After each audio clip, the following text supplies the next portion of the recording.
Hello, everyone. Kim Victoria here with a flip through.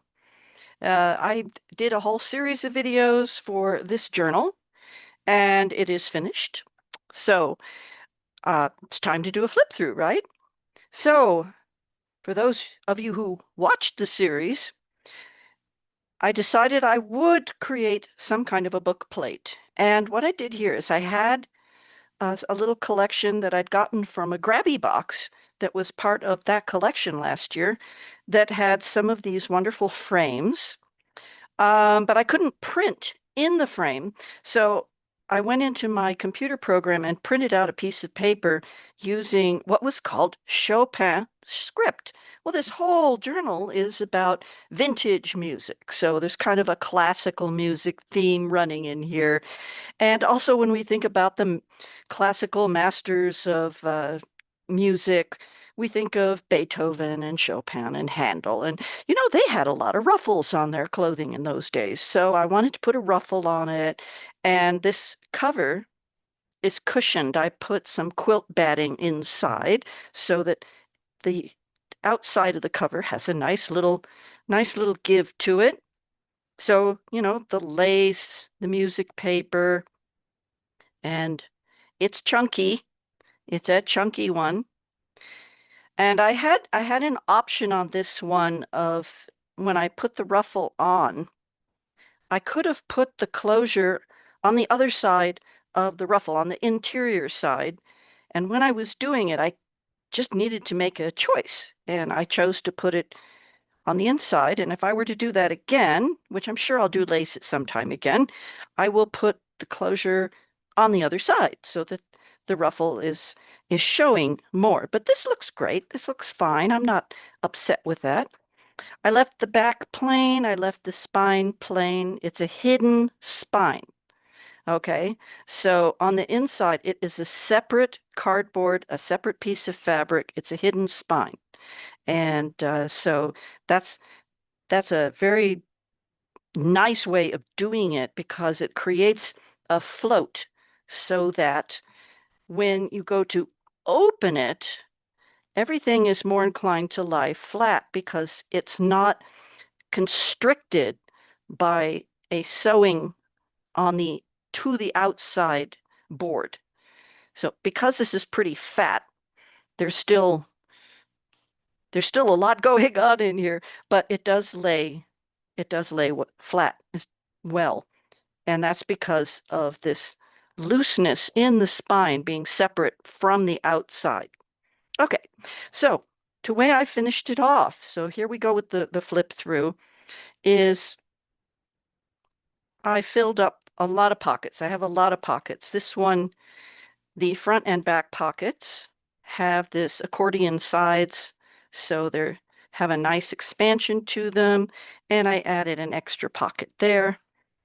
So I took out a couple of pieces of the 1947 music book pages, and this one's complete. This one is by Frédéric Chopin.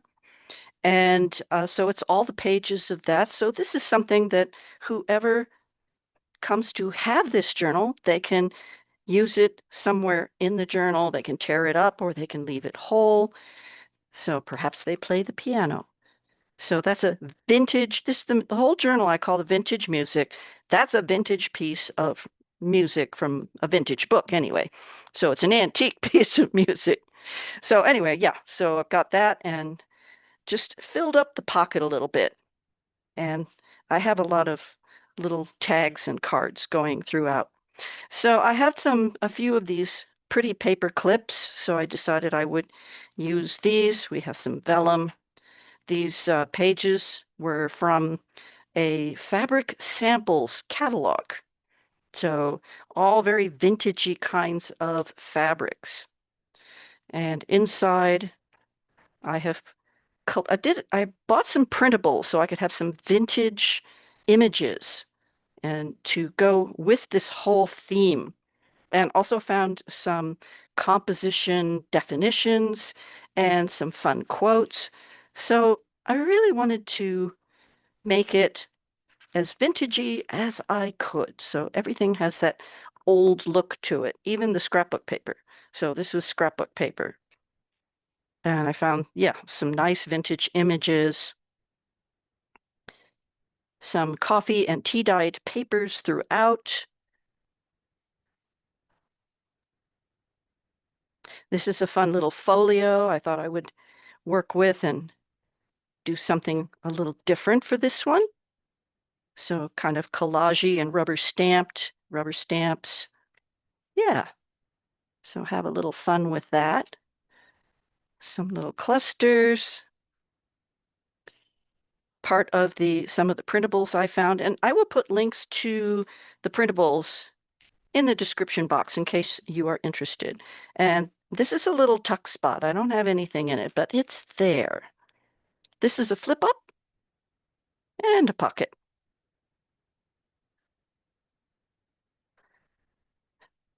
And this was something a little different that I did. I put some lace over this and just made, just some bits and pieces there.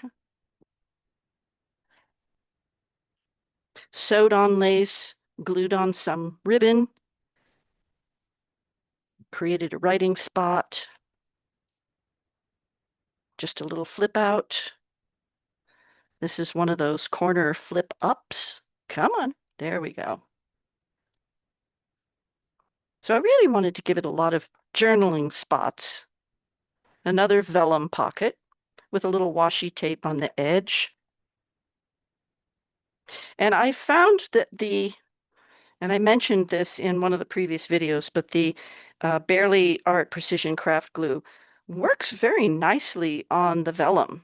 I mean, it pretty much disappears. So I thought that was really nice to know that there was a glue that wouldn't show through the vellum. Yeah, and some glues do. So repurposed envelope.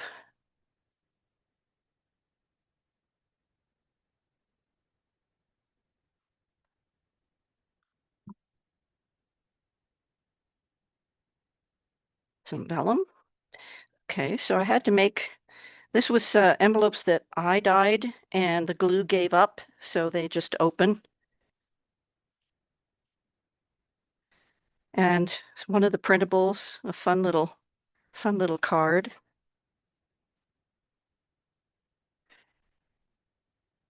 Something from a magazine, and I coffee dyed it, and some of the color from the ink bled out and created this kind of greenish tinge. So I thought that was kind of cool. And another envelope on this side with another little writing spot and another fun little antique card.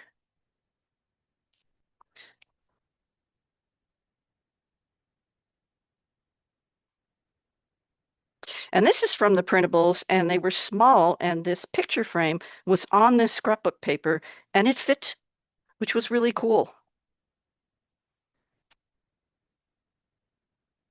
Some more sewn lace.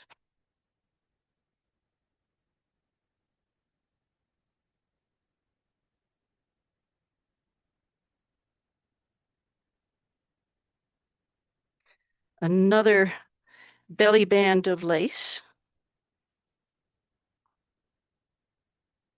Another tuck spot. And this is the back of the first signature. Oh, this is the writing board.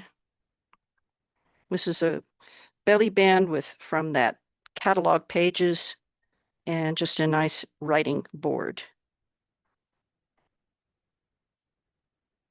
It's in there pretty snug, so it's not going to come out.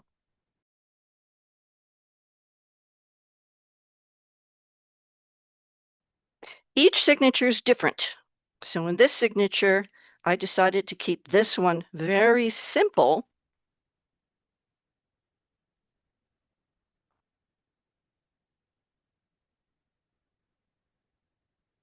This one's very simple. This is just music notation pages, which I custom designed so that you can write in them, just normal journaling. But if somebody winds up with this journal and they write music, they've got some pages here in this middle signature to do just that. But I think it would be kind of a cool way of journaling on a completely different format like that.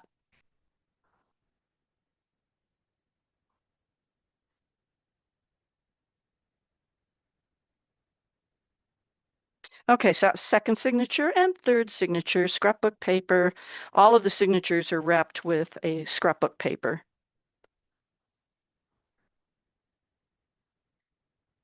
Oh, I need to put something in that pocket. I'll remember that. And this is just some pretty writing paper. This is available on my Etsy shop in case you are interested. And I took this same design paper and I modified it so that it would fit on a half sheet. Little lace. And in this signature, one of the things I found were some vintage, really antique now, because they were like from the 1920s or 30s cartoons. So I thought that would be fun. So this signature has cartoons and some little bit different things in it. This notebook. So I stapled it in and covered it with washi tape, and it just makes kind of a neat little notebook.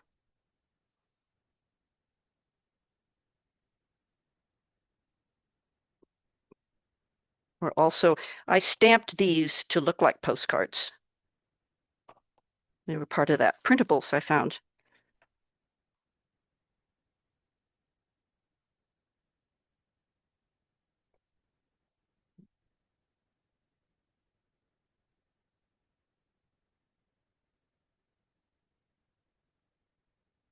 And in this envelope, I have a few little bits and pieces that can be used in the journal. Tied in.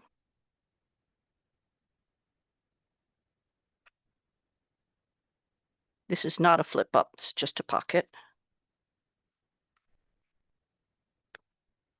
This is a little fun, just something a little different approach, a little different idea.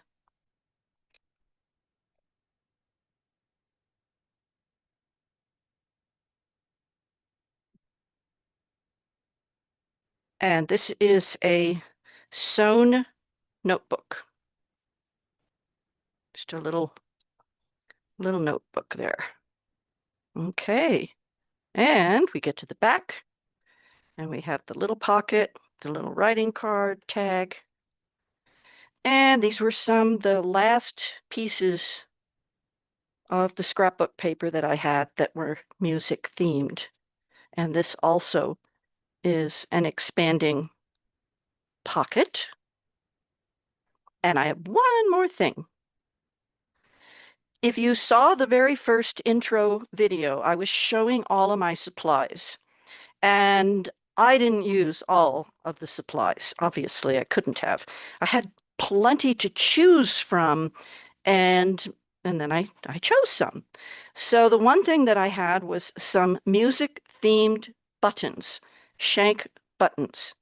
And they were very, very lumpy, and I had a hard time cutting off the shank in the back. I used side cutters and a knife. And so what I decided to do was make a big bookmark. So a nice heavy piece of cardboard wrapped, nice long ribbon, and I just had some fun with it. And these are all just glued on, and I cut the shank off of all of these things. So what I did was, there are so many that I can't possibly use. I put together a package of these buttons, and they're in my Etsy shop. So if you're interested in any buttons for your crafting fun, um, please go to my Etsy shop. So we can pop that in there, and there we go. So that is the Vintage Music Journal, and all the details are in the description box and on the Etsy shop. because I am selling this one. I think it's a wonderful writing journal. I think it looks really cool. And I did a whole bunch of things I've never done before. So, yeah, I hope you enjoyed this or inspired. And if you're making your own journals, yeah, I'm learning from people who've been around for a long time, like Natasha and Margaret and Tony and lots of other ones that I can't think of their names right now. But I keep learning some new things and then I get inventive. So this fabric cover with some quilt batting in it and stuff and doing the ruffle on the inside with the boards. I've never done that before, and I like it. I think it's really fun. It's beautiful. It gives it a very elegant look. And yeah, so this is a really beautiful journal, and I'm proud of what I did here. So I hope you're inspired. I thank you so much for watching. And there it is. So, whew, now I got to decide what my next project is. All right. Thank you for being here. Thank you for watching, and join me in my next video. Bye for now.